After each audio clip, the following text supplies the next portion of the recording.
મિત્રો કોઈ આવીને પૂછે ને અમદાવાદમાં કે અમદાવાદની આન બાન ને શાન કઈ, તો આપણા દિમાગમાં એક જ વસ્તુ આવે, હોટલ પતંગ, જેની અંદર બેસો એટલે આખું ગુજરાત તમને ગોળ ગોળ ગોળ ગોળ ફરે.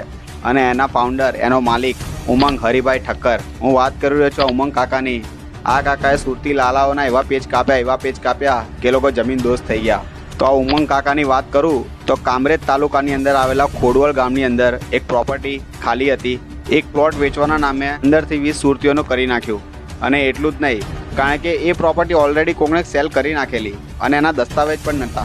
અને આ કાકાએ 15 થી 20 જણાને આ પ્રોપર્ટી મારી છે અને વેચવાની છે એમ કહીને 15 થી 20 જણાને ઠગીને 1.56 કરોડનું કરી નાખ્યું.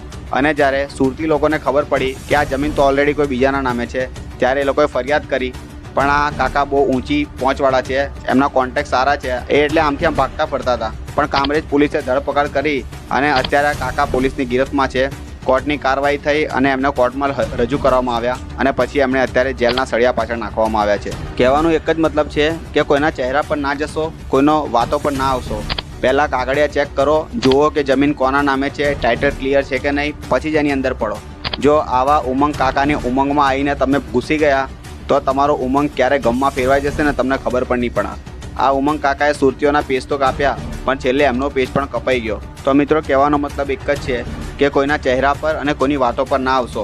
પહેલાં પ્રોપર્ટીની પ્રોપર જાંચ કરો, કાગળિયા પૂરા વાંચો, જુઓ કે ટાઇટલ ક્લિયર છે કે નહીં, એનઓસી છે કે નહીં, જેના નામે જમીન વેચી રહી છે એ વ્યક્તિનો આધાર કાર્ડ, લિંક એ બધું ચેક કરો અને પછી જ તમે એની અંદર પડો.